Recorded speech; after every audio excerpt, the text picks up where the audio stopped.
Graças ao Senhor, meus irmãos e irmãs. Vamos dar continuidade ao estudo desta pedra de sárdio. Abram suas Bíblias aqui, Apocalipse, no capítulo 21. Vamos ler a partir do versículo 18.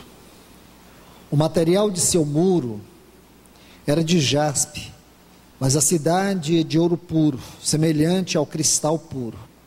E os fundamentos do muro da cidade estavam adornados com todo tipo de pedras preciosas. O primeiro fundamento é jaspe, o segundo safira, o terceiro calcedônia, o quarto esmeralda, o quinto sardônio e o sexto de sárdio. Vamos orar. Amado Deus e Pai, no grande e santo nome do Teu Filho Jesus, mais uma vez colocamos esta reunião debaixo do Teu nome, debaixo da unção e da graça que há no Teu Espírito, para revelar Tua mente a nós. Aqui está uma expressão da Tua igreja nesta cidade, que busca Te conhecer para ter vida, para que sejamos transformados.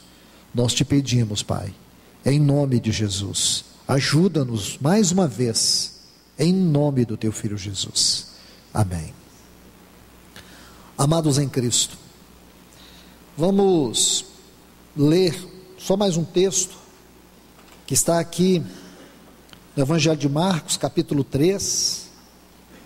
Acredito que vocês já memorizaram todos esses textos, porque sempre lemos esses textos juntos. Então aqui no Evangelho de Marcos, capítulo 3, a partir do versículo 16, nós vamos ver essa ordem dos discípulos de Cristo. Está assim: designou os 12, Simão, a quem pôs o nome de Pedro. Simão é a pedra de jaspe, porque se você ler Apocalipse capítulo 21, versículo 14, vai dizer que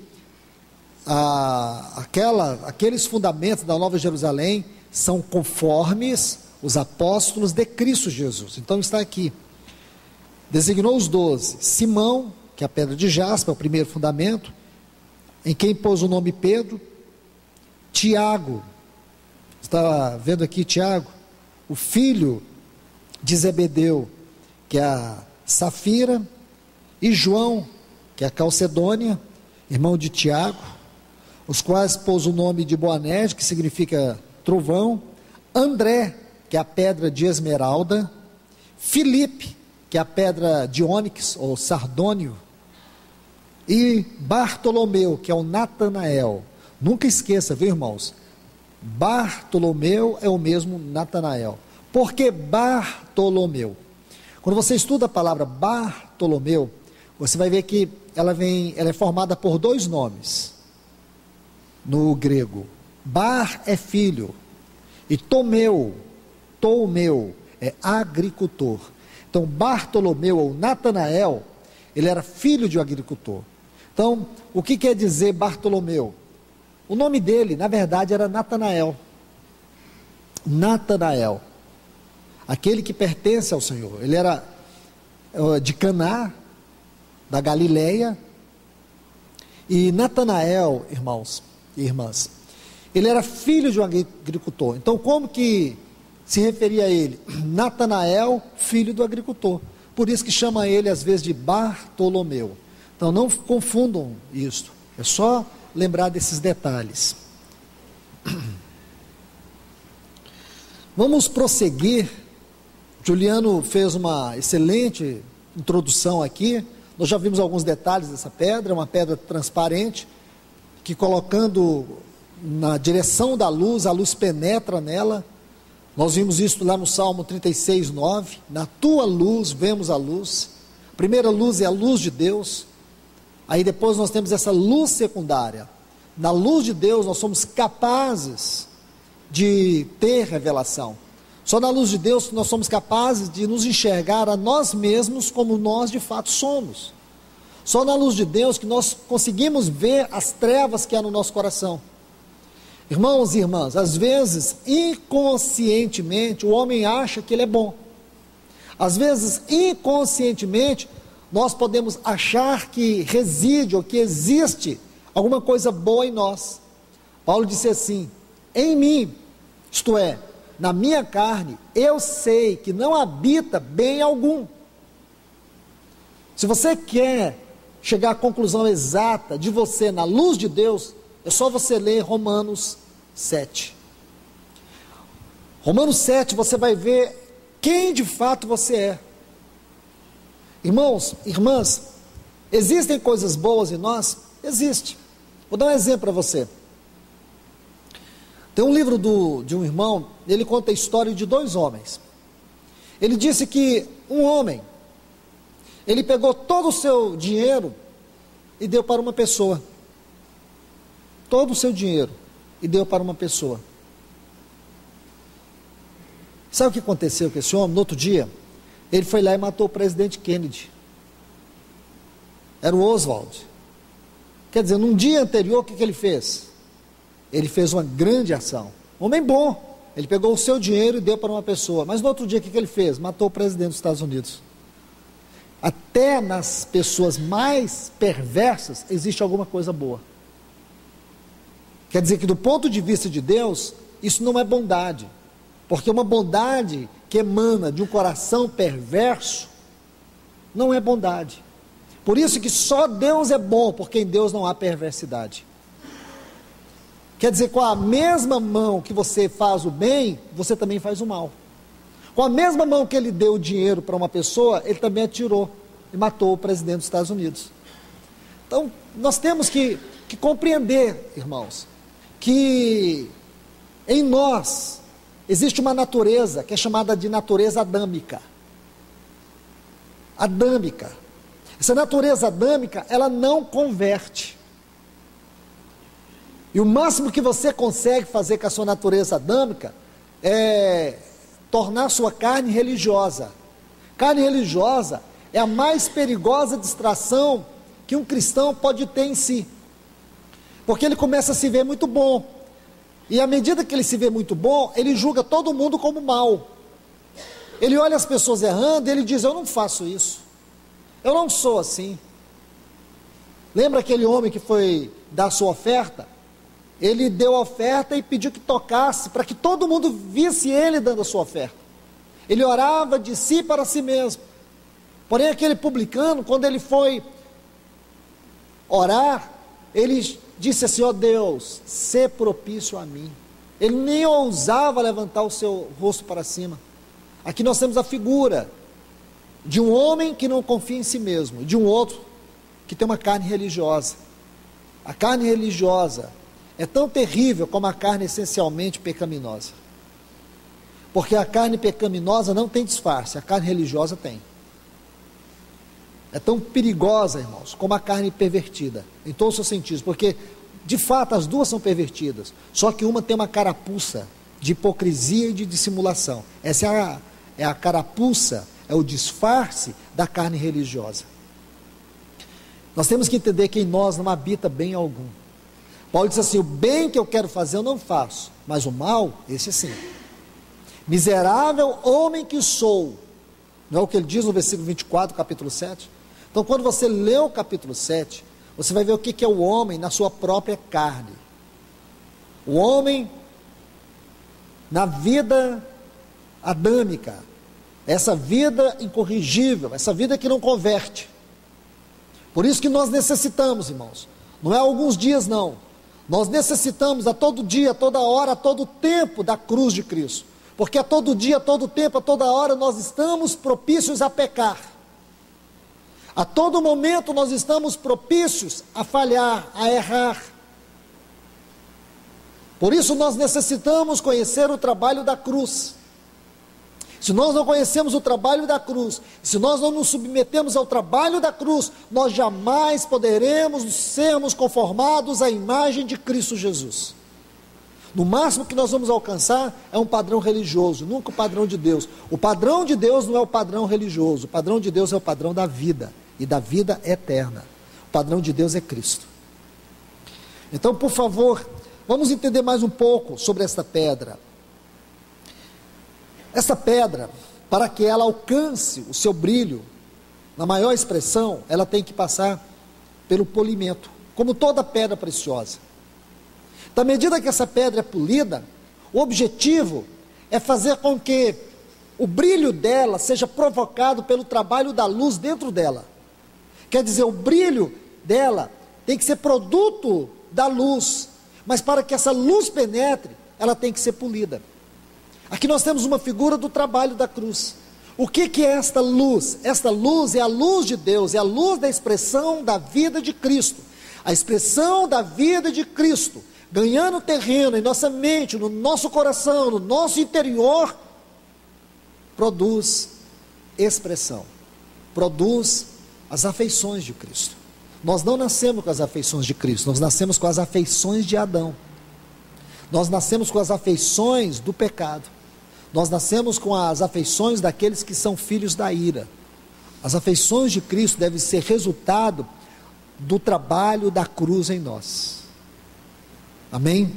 Então, vamos avançar um pouco, porque eu creio, irmãos, que devemos saber o que significa, de maneira espiritual, ser polidos. E como nós podemos ser polidos? Vem comigo aqui em 1 João, capítulo 5, e o versículo 8. 1 João 5, 8. Como que nós podemos chegar a ter esse brilho? Como nós podemos chegar até essa expressão de Cristo? Como, irmãos? Vamos ver aqui. Esse texto pode nos ajudar. Versículo 7 diz: porque 3 são os que dão testemunho no céu: o Pai, o Verbo, o Logos e o Espírito Santo. Esses três são um. E 3 são os que dão testemunho na terra: o Espírito, a água e o sangue. E esses 3 concordam. Então, em primeiro lugar, nós vimos que o Pai, o Verbo, que é o Senhor Jesus, e o Espírito, eles dão testemunho nos céus. E na terra, os que dão testemunho é o Espírito, a água e o sangue. E esses 3 concordam. Vamos observar aqui, irmãos, porque quando olhamos de maneira prática acerca do trabalho de conformação, escute bem, quando olhamos de maneira prática acerca do trabalho da conformação à imagem de Cristo Jesus, meus irmãos, isso é rico demais. Talvez, eu creio que do ponto de vista, irmãos, do propósito eterno de Deus, ou da consumação do propósito eterno de Deus, do que concerne a nós, este é o assunto mais elevado. É que um dia, eu e você, seremos conformados à imagem de Cristo Jesus. Você crê nisso, irmãos? Esta é a verdade mais elevada, que eu e você precisamos concentrar o nosso coração. Tudo que nós ganharmos na era vindoura, tudo que nós obtivermos nesta nova experiência eterna, aquilo que nós aguardamos, eu quero dizer que nada será para mim e para você de tão grande valor do que este, saber que nós seremos conformados à imagem de Cristo Jesus. Então, por favor, vamos compreender aqui, porque nós temos 3 elementos aqui. Nós temos o Espírito, a água e o sangue. O que significa o Espírito? O que significa a água? O que significa o sangue? O que significa estes 3 concordarem? Eles concordam para quê? Vamos, por favor, eu quero que você observe essa frase. E estes 3 concordam. Eles concordam. Da mesma forma, eu quero que você olhe o versículo 7, onde ele diz que o Pai, o Verbo e o Espírito, eles dão testemunho, e esses 3 são um. Irmãos, aqui eu quero que você observe que há algo que o Senhor quer falar a nós, algo que Ele quer mostrar a nós. E isso tem a ver com esse assunto, ou dentro desta esfera do nosso estudo aqui. O Espírito, a água e o sangue, porque o Espírito é o Espírito de habitação. A água aqui fala do trabalho da palavra. Estão vendo? A água fala do trabalho da palavra. Nós vamos ver isto. E depois nós temos o sangue. O sangue fala da obra subjetiva de Cristo Jesus. Nós sabemos que o sangue tem um aspecto objetivo e tem um aspecto subjetivo. Quanto ao aspecto objetivo, este sangue satisfez eternamente toda a justiça de Deus.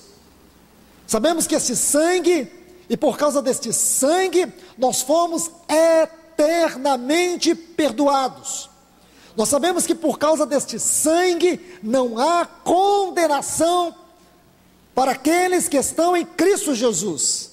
Sabemos que por causa deste sangue, nós temos livre acesso à presença de Deus no seu trono de glória.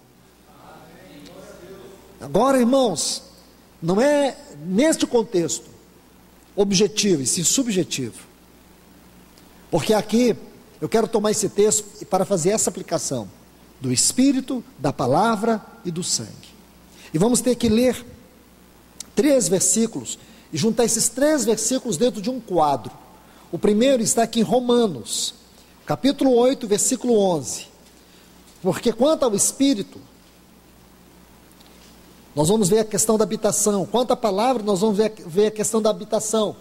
Mas quanto ao sangue, nós vamos ver a questão da obra subjetiva, a purificação.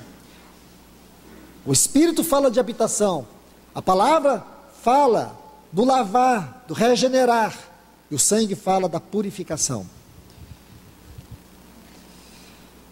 Romanos capítulo 8, versículo 11, diz assim: se habita em vós o Espírito daquele que ressuscitou Jesus dentre os mortos, esse mesmo que ressuscitou a Cristo Jesus dentre os mortos, vivificará também o vosso corpo mortal, por meio do seu Espírito que em vós habita. Está vendo aí? Quero que você tome essa frase: se habita em vós. E por último, o Espírito que em vós habita. Em primeiro lugar, nós temos que entender que o Espírito Santo, ele veio fazer uma morada permanente em nós. Você crê nisto? Você crê, meu irmão e minha irmã? Então ouça isso mais uma vez. O Espírito Santo veio fazer uma morada permanente em nós. Essa frase, batismo com o Espírito Santo, fala de um mergulho para dentro da vida do Espírito Santo, mas não é só um mergulho para dentro da vida dele, ele veio para dentro da nossa vida. Sua obra é tão grande quanto foi a obra da redenção. O seu trabalho é muito minucioso. Esse trabalho é um trabalho constante, perseverante, insistente.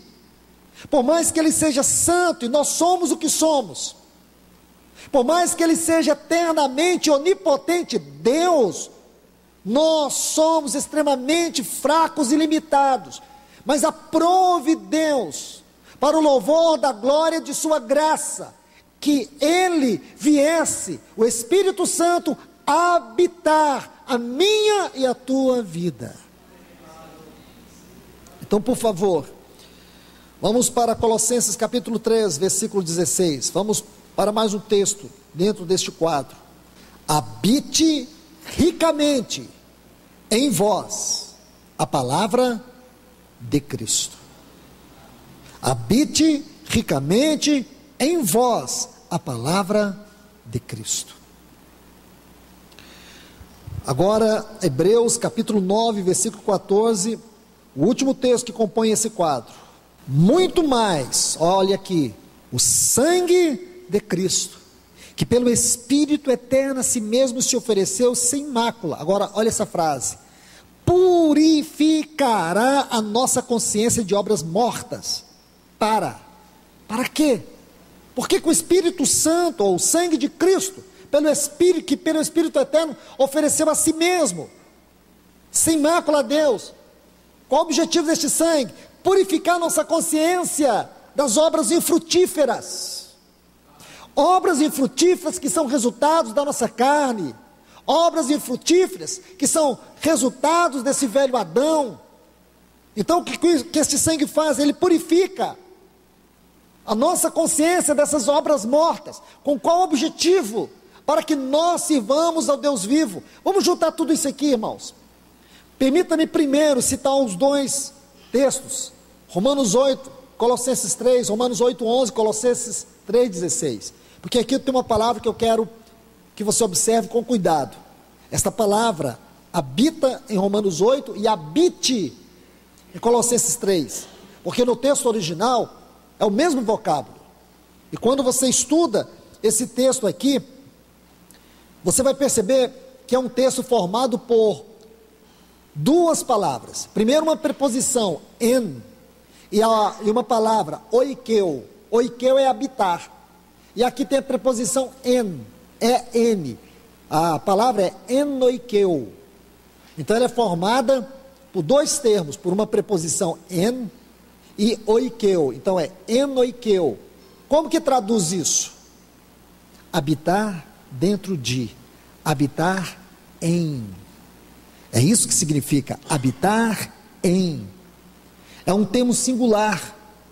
Ocorre apenas em alguns poucos versículos do Novo Testamento. Se eu não estiver enganado, são apenas 5 versículos que ocorre esse termo. Não mais que 10, são poucos versículos. Pense nisso, irmãos. É um termo singular, porque você vai encontrar a expressão oikeu em muitos textos do Novo Testamento, mas enoikeu, não. E a grande ênfase está aqui, habitar dentro de, habitar em.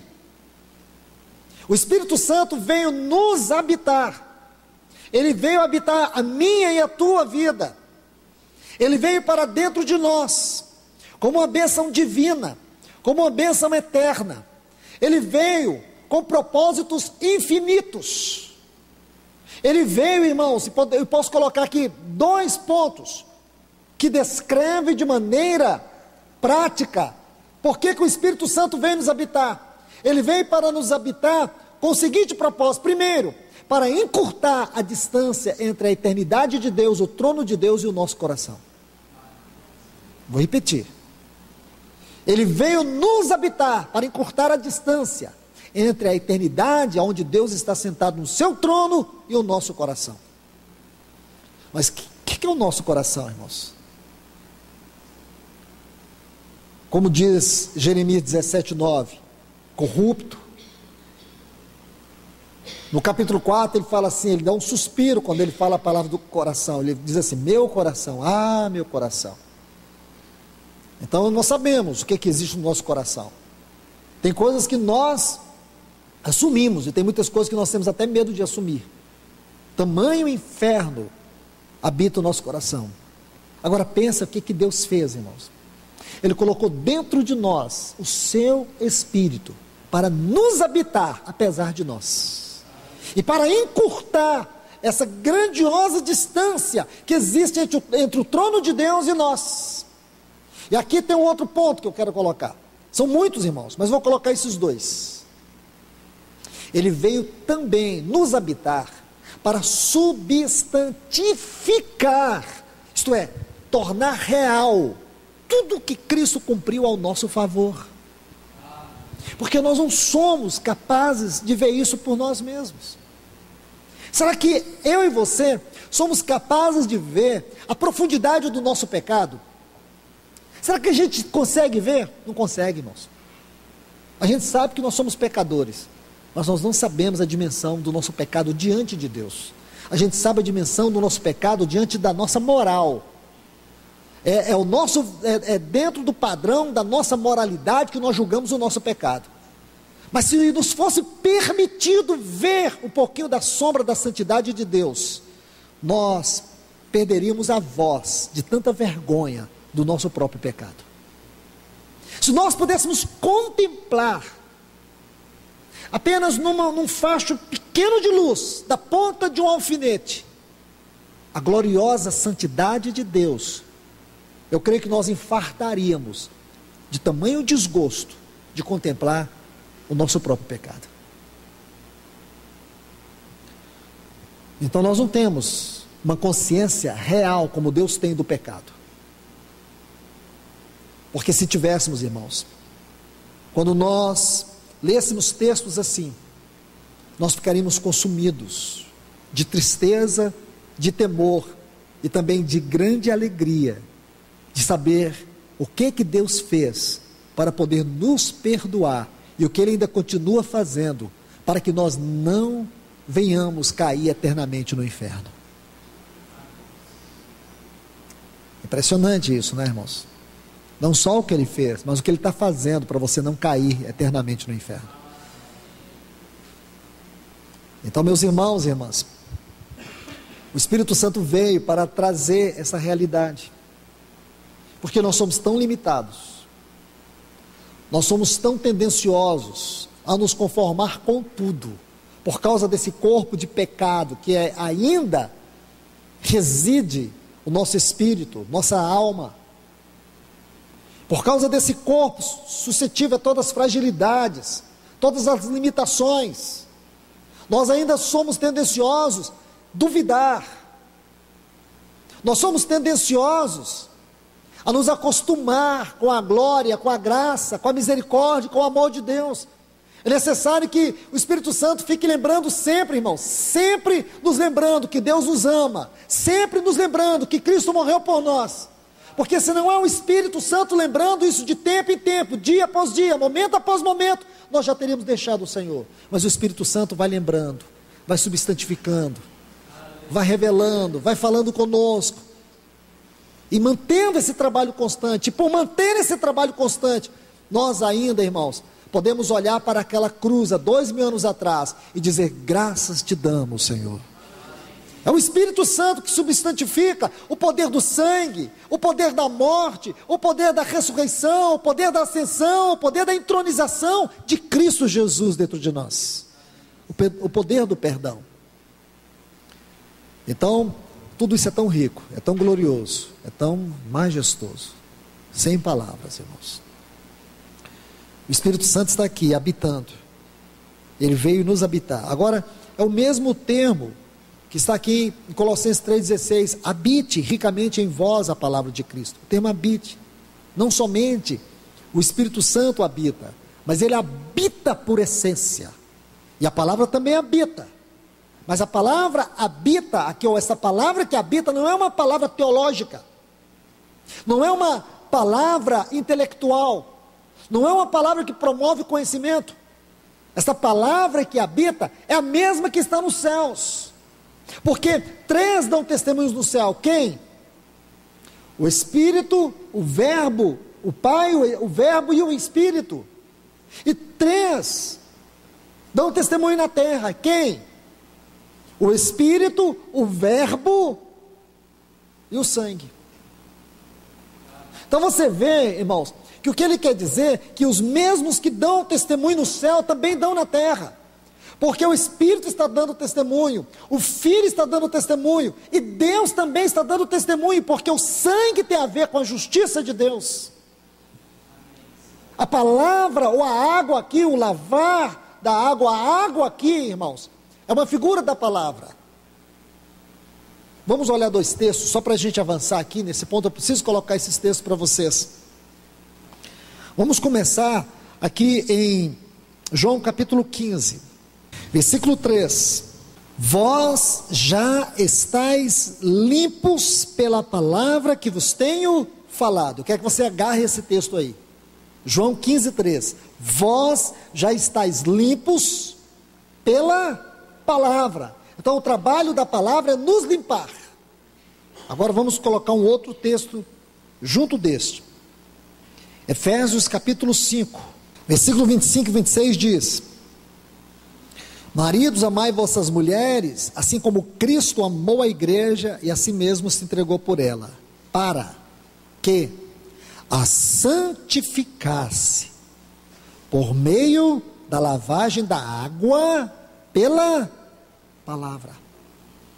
Então, se você junta esses 2 textos, você tem um quadro, que é a água ali é uma figura da palavra. Aquela palavra eterna é aquela água que nos lava.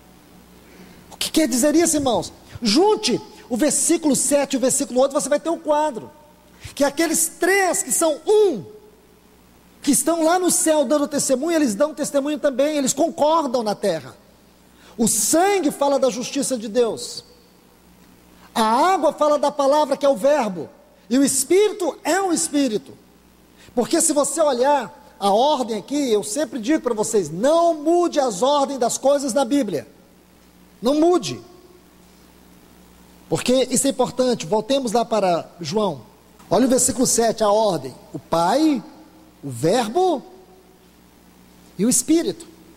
Agora, veja na terra, o Espírito, a água e o sangue. Por que agora o Espírito Santo está na frente? Por quê? Porque esta é a sua obra. Ele é o cabeça executivo desta grande obra. Nosso Senhor Jesus veio e por 3 anos e 6 meses realizou a sua obra de redenção. Durante 3 anos e 6 meses, ele exerceu o seu ministério na terra. Depois ele partiu, ele ascendeu aos céus e o Espírito Santo foi derramado e ele não voltou, ele está aqui fazendo esta obra. Então agora ele toma a palavra, ele toma este sangue e substantifica em realidade, porque a palavra está nos lavando e o sangue está nos purificando. Por quê, irmãos? Sabe por quê? Para que eu e você tenhamos agora liberdade de entrar no trono da glória e da graça de Deus. Para que eu e você sejamos trabalhados pelo ministério da palavra, a palavra viva, a palavra eficaz, e também o sangue, porque irmãos, quantas vezes pecamos, quantas vezes falhamos, quantas vezes vamos errar. Eu não estou falando deste pecado deliberado. Se você olhar Hebreus 10, 26, a Bíblia condena o pecado deliberado. Hebreus 10, 26, fala que uma pessoa que peca deliberadamente, ele está pisando o sangue de Cristo, ele está ultrajando o Espírito Santo. Então não confunda isso. O pecado não pode se tornar uma atitude na nossa vida, ele pode ser um ato, ele pode ser um acidente no percurso da sua jornada espiritual. Você não deve nunca ter prazer no pecado, porque o cristão que tem prazer no pecado, ele está ultrajando o Espírito da graça. Ele está pisando no sangue de Cristo Jesus. Então não é disso que eu estou falando. Eu estou dizendo, meu irmão e minha irmã, que existe provisão suficiente no sangue de Cristo Jesus, para que você entre na presença de Deus e desfrute de Deus. O Espírito Santo, ele tem tomado esta palavra viva para nos lavar. Olhe como foi o seu dia hoje. Olhe quantos pensamentos horríveis e terríveis você deve ter tido. Olhe quantas palavras erradas, quantas atitudes erradas, mas graças a Deus, o Espírito Santo nos moveu para este lugar. Não é porque nós somos os mais necessitados dentre os irmãos, aqui, ou por que não dizer, deixa eu consertar aqui, não é porque nós somos os melhores dentre os irmãos, é porque nós somos os mais necessitados hoje. Eu creio que se eu estou aqui, você está aqui, porque o Espírito Santo viu em mim e em você a necessidade de nos lavar por meio do trabalho da palavra. Glórias a Deus por isso. Mas não só isso, irmãos, temos o sangue também. A palavra nos lava, mas o sangue nos purifica. Graças a Deus. Graças a Deus por isso, irmãos. Louvado seja o nome do nosso Senhor Jesus. Então é aí que Ele vai trabalhando em nós, para que a luz penetre, para que a obra da cruz penetre, para que o trabalho da palavra, para que o trabalho do sangue, Ele vai substantificando isso, em minha vida e na tua vida. Graças a Deus por isso, irmãos. Deixe-me citar mais um texto aqui. Eu sei que você está com a sua Bíblia aberta em 1 João. Vamos concluir esse ponto. Aqui, nesta epístola de João, 1 João capítulo 2, o versículo 8.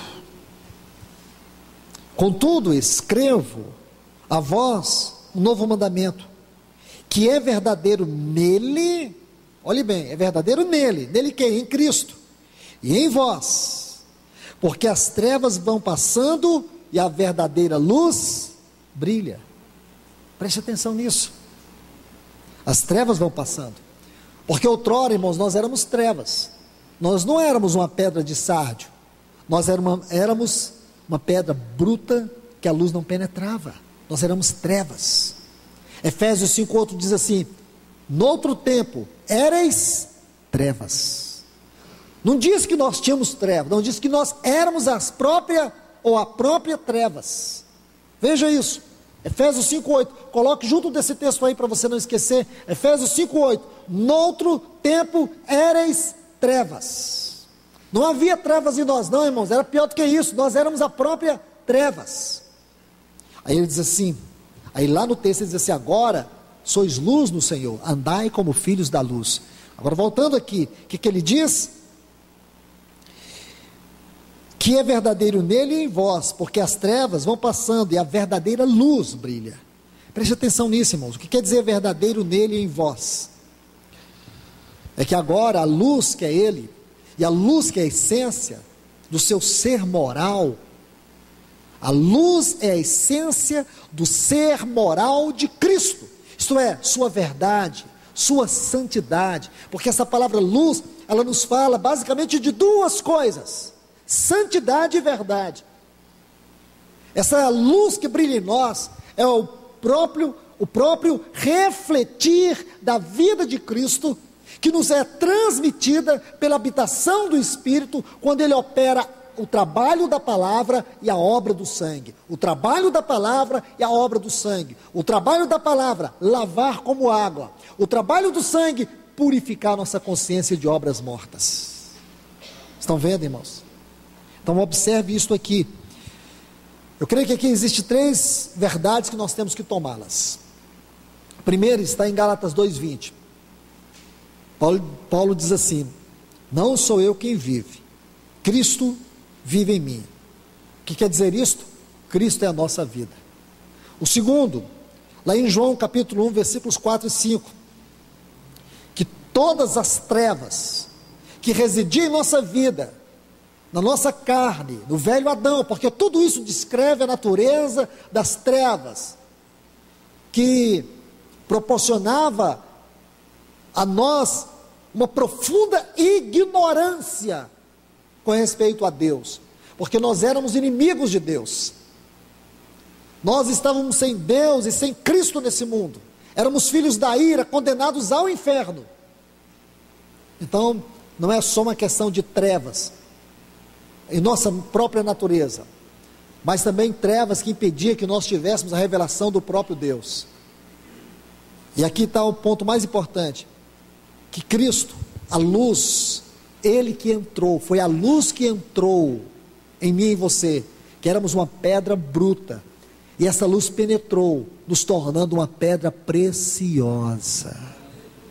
E o terceiro ponto é que somente em Cristo podemos expressar a verdadeira luz. Lá em João 12, e o versículo 36, vai dizer isso: a verdadeira luz só pode fluir de nós, na medida que Cristo, que é esta luz, passe a habitar por meio do Espírito Santo. Porque esta frase, irmãos, espírito de habitação, ela é tão rica. Você nunca pode dizer que Cristo habita em você, se você não compreender verdadeiramente o ministério de habitação do Espírito Santo, porque é o Espírito Santo que traz a habitação da realidade daquilo que é Cristo para dentro de nós. Amém? Agora, vamos adiantar um pouco, para concluirmos aqui. A pedra de sárdio, como nós já vimos nas duas palavras, é uma pedra transparente, é uma pedra que permite a luz passar.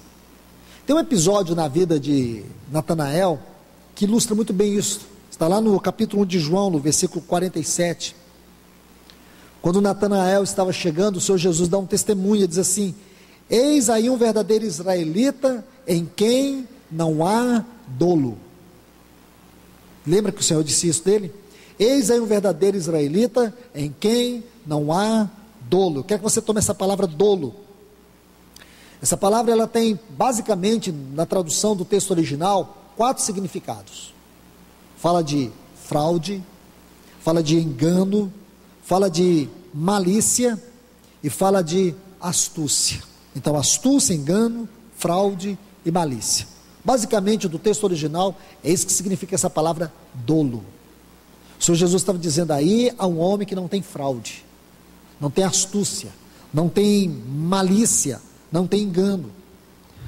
Traduzindo, o Senhor estava dizendo, aí está um homem transparente, um homem que se deixa penetrar pela luz.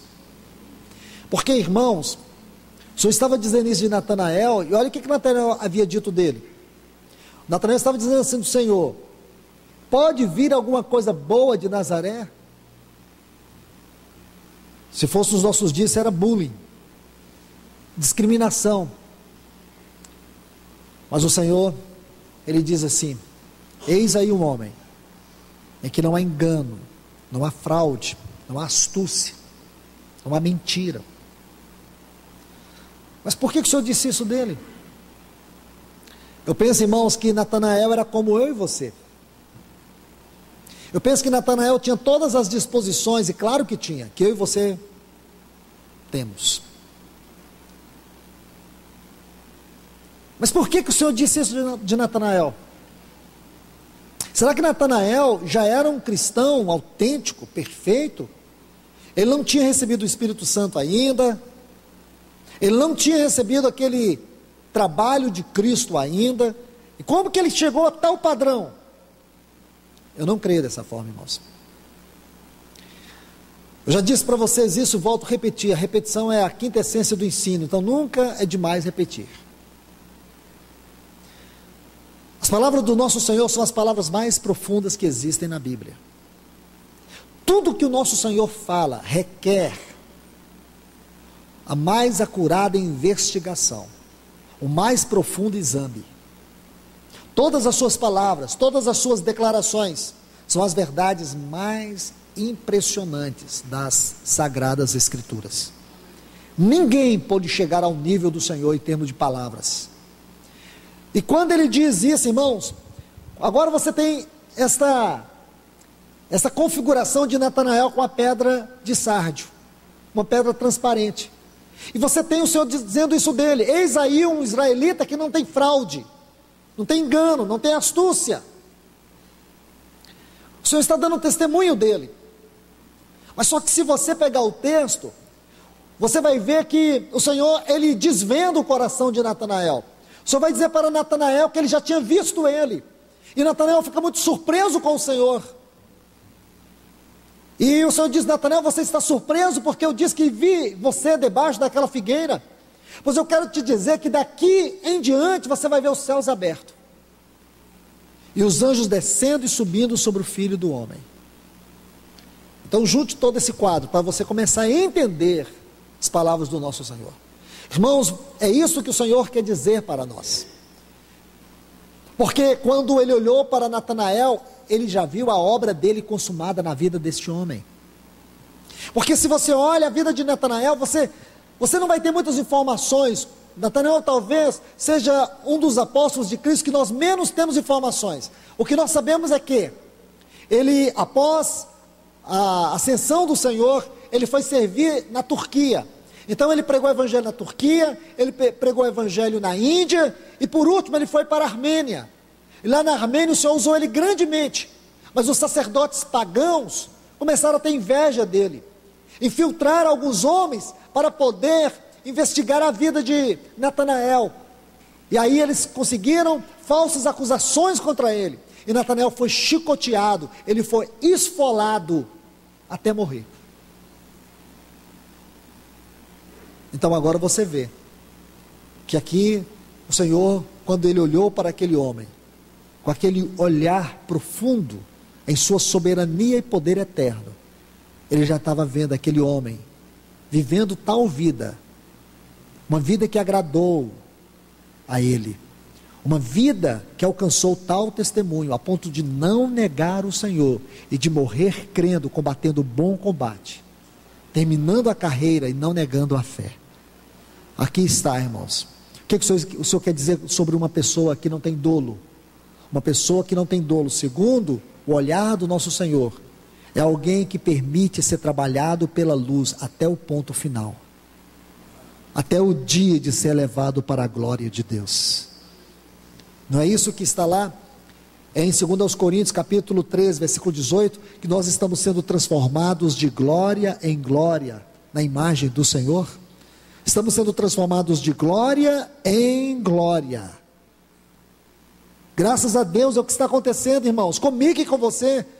É o que está acontecendo, esse é o trabalho. Ele não vai desistir, ele não vai parar no meio do caminho. Se você persistir, se você se render, esse é o nosso trabalho. Sabe qual é o nosso trabalho, irmãos? Crer e render. Porque a rendição é a prova de quem crer. Não é de quem enrijece, endurece. Tem pessoas que não se deixam trabalhar, tem pessoas que não deixam a luz entrar, tem pessoas que não permitem o trabalho da palavra, tem pessoas que pisam no sangue da aliança. Então, irmãos, isto é impedir que Cristo seja formado em nós, que nós não sejamos embaraços para a obra do Espírito Santo, que nós tenhamos um coração quebrantado e rendido, para que o Espírito Santo tome a palavra e penetre essa palavra eficazmente no nosso coração. Que Ele venha, irmãos, magnificar a obra do sangue de Cristo Jesus na nossa vida, para que nós tenhamos uma consciência limpa e pura, livre de obras mortas e infrutíferas, para que aí sim, irmãos, nós temos uma plena consciência da glória, da morte de Cristo em nosso favor, do perdão, e assim nós podemos entrar sem acusação nenhuma até o trono da graça de Deus. Porque se nós temos vivido uma vida cristã numa esfera superficial, a culpa não é do Espírito Santo. Se nós temos vivido uma vida superficial, apostata, fria, indiferente, a culpa não é de Deus.